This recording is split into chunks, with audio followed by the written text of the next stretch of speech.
they say po? She said she doesn't know about it. No, after.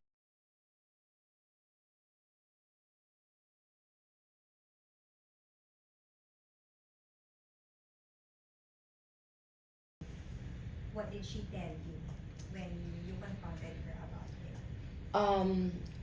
I confronted her about those two things. And then, over the phone na lang kasi nagmamadali na ako. I couldn't wait to do a face-to-face because I was already ready to leave. The third trigger point that was the last straw was there was this event that that's my deal. I closed this event, I was talking to the client and preparing this event, and I was told by client that I'm disinvited. And I already know what happened. Even if the client didn't want to tell me because I just want to protect the client. Basta in other words, I already know who it is. And I told them, sabi, wag ka magalit, babawi kami sa'yo. Hindi ako galit, but I'll be a hypocrite if I tell you I'm not offended. Because this has never been done to me. Wala naman akong kasalanan. Diba? What have I done?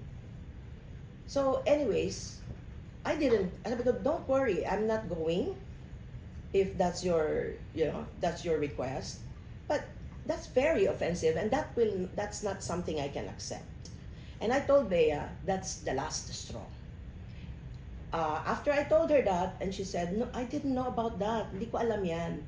Okay, now I'm telling you.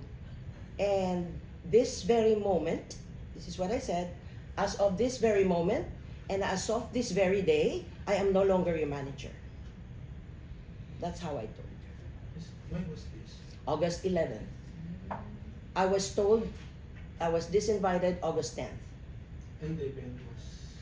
I don't want to tell you. Okay. Mami, I know it because you are the manager of Bea, and logic is were you the one who arranged that project for her, or From the start, from scratch.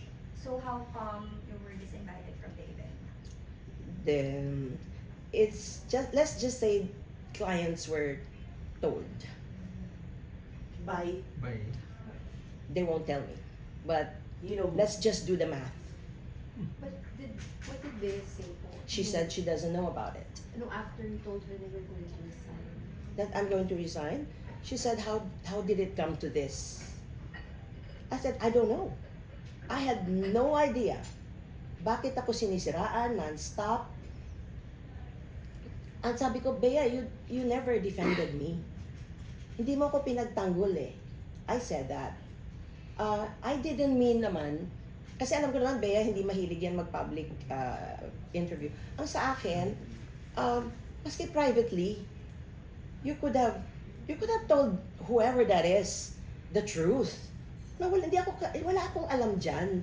Hindi ako nakialam ever. So, I said, one more. I promised her I'm not gonna make any announcement about the resignation. But I said, one more. Tirahin pa ako isa. You are giving me no choice but to defend myself. Because enough is enough.